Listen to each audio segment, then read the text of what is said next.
শুরু করবে, শুরু কর।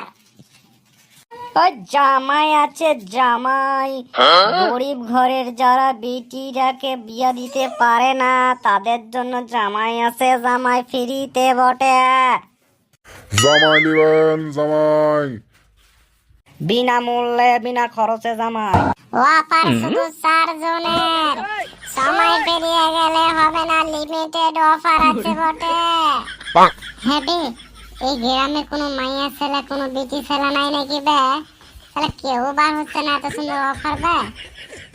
এ ধৈর্য ধর, বার হবে হবে। শালা তোদের কথা শুনে আমিও এই ব্যবসায় নেমে গেলাম। বাপে বিয়ে দেয় না বাপ মাতে, তারপরে তোদের কথা শুনতে হইলো। আর আমি তো খুব গরিব, তোদের থেকেও গরিব বে, তার জন্য তো আমার মনে হচ্ছে বিয়ে হবে না বে। তা কে তোমরা বাপু, এইভাবে তোমরা চেঁচাচ্ছ? হ্যাঁ, এরকম তোমরা অপদার্থ নাকি যে তোমাদের বিয়ে হচ্ছে না? না, আগে আপনি হয়তো ব্যাপারটা জানেন না, তার জন্য এরকম অপদার্থ বলছেন আমাদের। আমরা দেখুন, আমরা কি জানি বলুন?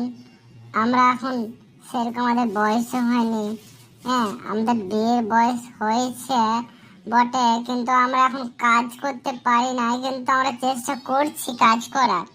আর বাকি রইলো আমাদের বাবা মা। তো আমার বাবা মা থাকলে না আর কোনো চিন্তাই ছিল না, আমার বাবা মারাই বিয়ে দিত আমাদের। তবে না, কি বলবো, কথাটা তাহলে আপনাকে বলেই দিই, আমার জানি আমি বলতে গেলে আমার কষ্টতে বুক ফাটিয়ে জল চলে আসে চোখ দেয়া। হ্যাঁ, তো ওই যে ব্যাঙ্গালোর এক্সপ্রেস যাচ্ছিল, ওই যে উড়িষ্যাতে একটা দুর্ঘটনা, ট্রেনে অনেকগুলো মানুষ মারা গেছিল না, ওখানে আমাদের 4 বন্ধুর বাপ মা ওই ট্রেনে, ওরা ডাক্তার দেখাতে যাচ্ছিল ভেলুর, বুঝতে পেরেছেন, চেন্নাই। তো ওখানে আপনারা সব শুনেছেন কতগুলো মানুষ মারা গেছিল, যে সেই থেকে আমরা অনাথ হয়ে গেছে। তারপরে আমাদের কোনো কেউ দায়িত্ব নেয় না, আমরা 4 জনাকার। এইভাবে আমাদের কষ্ট সারা জীবন কেঁদে কেঁদে চলে যাচ্ছে।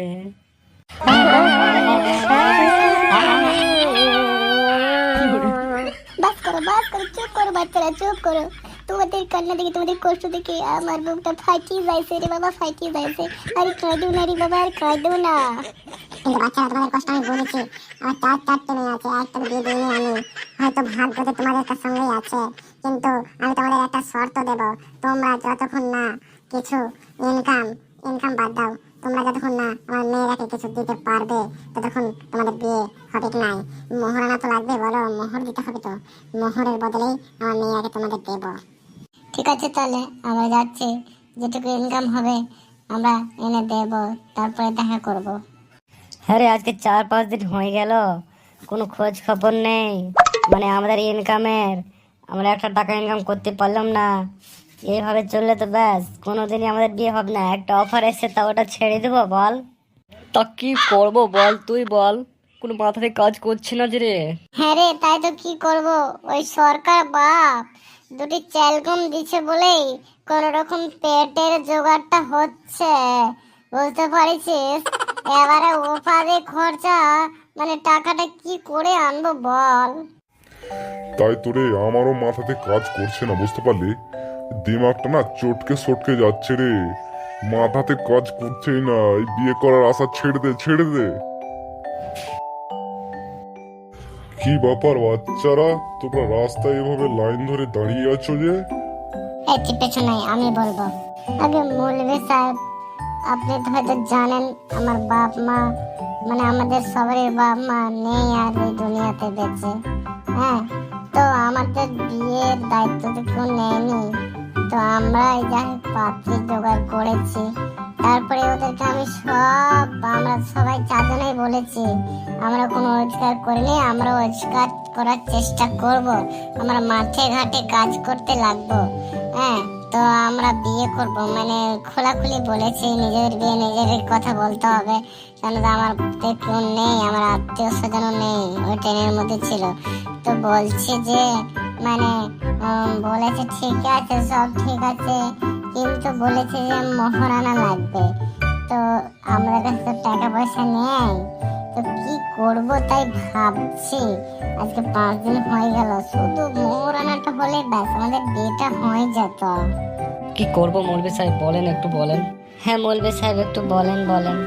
আপনার অনেক মেহেরবানি মৌলভী সাহেব, যদি একটু বলেন। আরে এই ব্যাপার, আমাকে তো বলবে তোমরা। দেখো, তোমাদের টাকা পয়সার জন্য বিয়ে দিতে চাইছে না ওরা। তোমাদের এখানে মহারানা বলে তোমাদের কিছু লাগবে, আর এটার জন্য তোমাদের দেমাকও লাগাতে হবে। তোমাদের এটাও পরীক্ষা করা হচ্ছে যে তোমাদের দেমাক কুরুকু, তোমাদের বুদ্ধি কতটা। তো মহারানার জন্য যখন কিছু নেই, তো তোমাদের ঘরে যদি একটু খেজুরও থাকে, খেজুরের প্যাকেট কিংবা কোনো খাবার জিনিস, তুমি ওটা দিয়েও মহারানা দিতে পারো। তুমি একটা কলা দিয়েও মহারণা দিতে পারো, এবং তুমি হয়তো 500 মাছ দিয়ে মহারণা দিতে পারো। হ্যাঁ, তো কোনো বড় পয়সার ব্যাপার না। আবার কি বলো তো, তারপরে তুমি হয়তো একটা সূরা জানো, একটা দোয়া জানো, একটা এমন কোনো আমল জানো, ওটা তাকে শিখিয়ে দিয়ে তুমি এটাও মহারণা তুমি আদায় করাতে পারো। আরে আমি তো বড় বড় ছোট ছোট অনেকগুলো সূরা জানি, তাহলে যে কোনো একটা আমল শিখিয়ে দেব। হ্যাঁ, আর আমার কিছু ঘরে খাবার আছে, ওটাও দিয়ে দেবো। আর আমি তো অনেক হাদিস জানি, সূরা জানি, আমিও ওগুলো শেখাবো। আর আমার ঘরে একটা কোরআন মাজিদ আছে, ওটাই আমি দিয়ে দিব। বাস, তাহলে তো সলভ হয়ে গেল সব। যাও আর তাড়াতাড়ি মহারণা আদায় করে দাও, আর বিয়েটা করে নাও। তাহলে তোমরা মোহরানা রেডি করে এসেছো? হ্যাঁ হ্যাঁ, আমরা মোহরানা রেডি করে এসেছি। এবারে আপনাদের মাইয়াদেরকে আমাদের দেখাইলেন একবার। রুবিনা, আতিয়ারা, সুক্তারা, মাস্তুরা, তোরা এদিকে আয় তো।